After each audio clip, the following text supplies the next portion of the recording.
गौतम बुद्ध अक्सर अपने शिष्यों से कहते हैं, दुनिया में सबसे तेज छुरी हमारी जुबान है, जो बिना खून खराबे के लोगों को मार देने की क्षमता रखती है। हमारी भाषा और हमारे शब्द हमारे हथियार भी हैं और हमारी कमजोरी भी। यदि सही सोच के साथ और सही समय पर सही शब्दों का प्रयोग किया जाए तो इंसान सफल बन सकता है, लेकिन यदि शब्दों का यही खेल उलट जाए तो इंसान की जिंदगी को नर्क भी बना सकता है। शब्दों को कितना बोला जाए और किस समय बोला जाए, इसका हमारे जीवन में बहुत गहरा महत्व होता है। आज आपको इस कहानी के माध्यम से बताऊंगी कि कम बोलने के क्या फायदे होते हैं। अगर ये कहानी आपको पसंद आती है तो मेरे चैनल को सब्सक्राइब जरूर कीजिएगा ताकि मैं आपसे जुड़ सकूं। जापान में एक बहुत ही प्रसिद्ध सन्यासी हुआ करते थे जिनका नाम रिझाई था। वह दुनिया के शोर शराबे से दूर जंगल के पास एक कुटिया बना के रहा करते थे। रिझाई की प्रसिद्धि दुनिया भर में फैली हुई थी क्योंकि वह बहुत अधिक ज्ञानी और साधारण सी जिंदगी जीना पसंद करते थे। एक बार जापान के सम्राट रिझाई के पास पहुंचे और बोले, मुनिवर, मैं हमेशा ही बहुत अशांत महसूस करता हूँ। मेरे मन में हमेशा एक उथल पुथल सी मची रहती है। यूं तो मेरे पास सारी सुख सुविधाएं हैं, सारा ऐशो आराम है, ऐसी कोई भी चीज नहीं जो मैं प्राप्त नहीं कर सकता, पर फिर भी पता नहीं क्यों मेरे अंदर इतनी अशांति और इतनी व्याकुलता भरी हुई है। रिझाई ने कहा, इसका जवाब तो तुम्हें खुद पता होगा, ये मैं कैसे बता सकता हूँ? क्या आपने कभी यह खोजने की कोशिश नहीं की कि आपके अंदर इतनी अशांति, इतनी व्याकुलता क्यों है? सम्राट ने कहा, नहीं मुनिवर, मैं ये जानने में असमर्थ हूँ। मैंने बहुत सोचा, लेकिन मुझे पता ही नहीं चल पा रहा है कि मैं इतना अशांत क्यों हूँ। रिझाई ने कहा, कोई बात नहीं, इसके लिए हमें एक प्रयोग करना पड़ेगा। क्या आप मेरे साथ एक प्रयोग करने के लिए तैयार हैं? सम्राट ने कहा, हाँ, क्यों नहीं।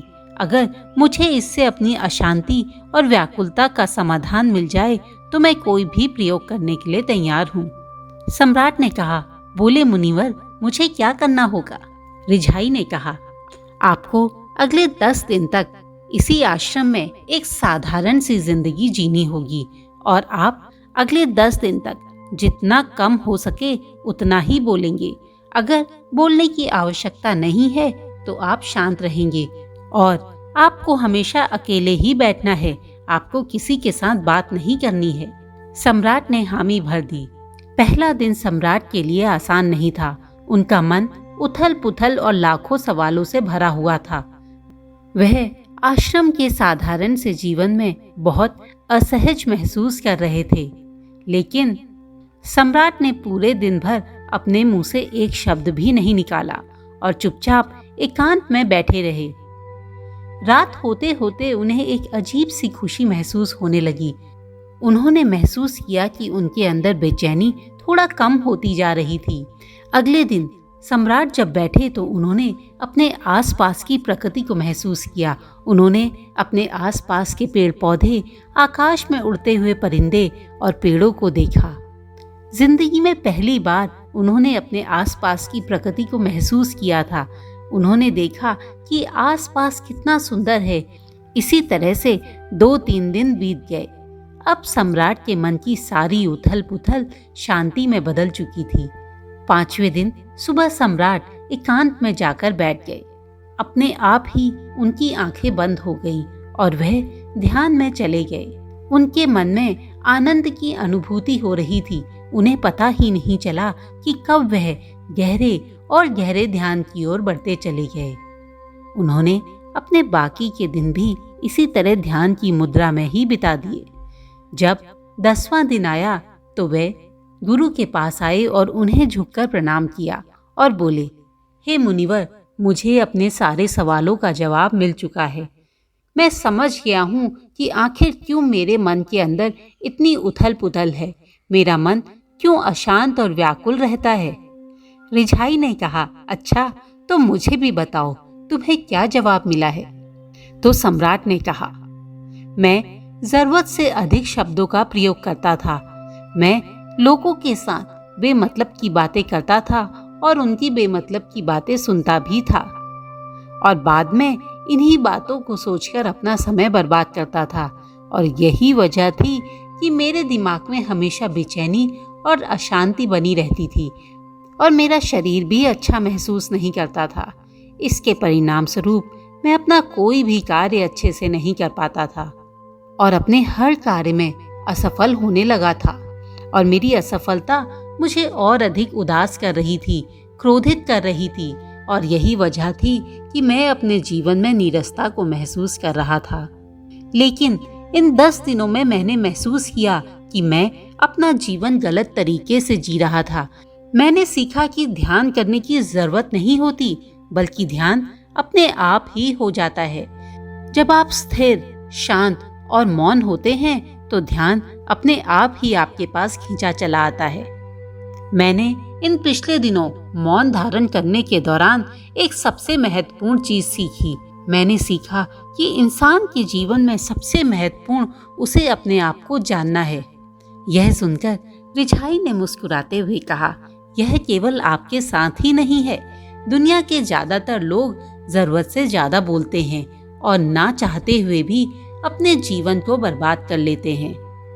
गुरु ने कहा, हम जब मौन रहते हैं तो हम अपने आप को सुन पाते हैं, हम अपने आप को समझ पाते हैं, हम अपने अंदर उस ज्ञान को सुन पाते हैं जो हमें सही और गलत मार्ग बताता है। बिना मौन रखे खुद को जानना असंभव है। खुद को जानने और समझने की पहली शर्त यही है कि आप मौन हो जाओ। ज्यादा बोलने से हमारा दिमाग अव्यवस्थित हो जाता है, जिससे हमारे मन पर नियंत्रण खत्म हो जाता है। जो लोग ज्यादा बोलते हैं वह कभी भी केंद्रित नहीं हो सकते और अगर आप केंद्रित ही नहीं रहेंगे तो आप अपने जीवन के सत्य को नहीं समझ पाएंगे। रिझाई ने अपनी बात समाप्त की। राजा को पता चल गया था कि अब उसे अपने आगे का जीवन कैसे जीना है और वह भी अपने महल की ओर बढ़ गए।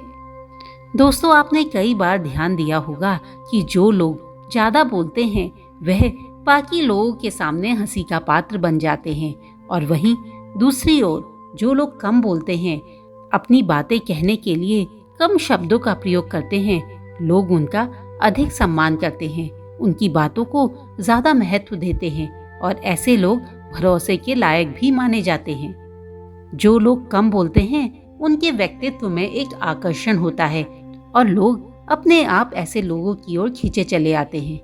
दोस्तों, अपने जीवन में ध्यान को महत्व दीजिए।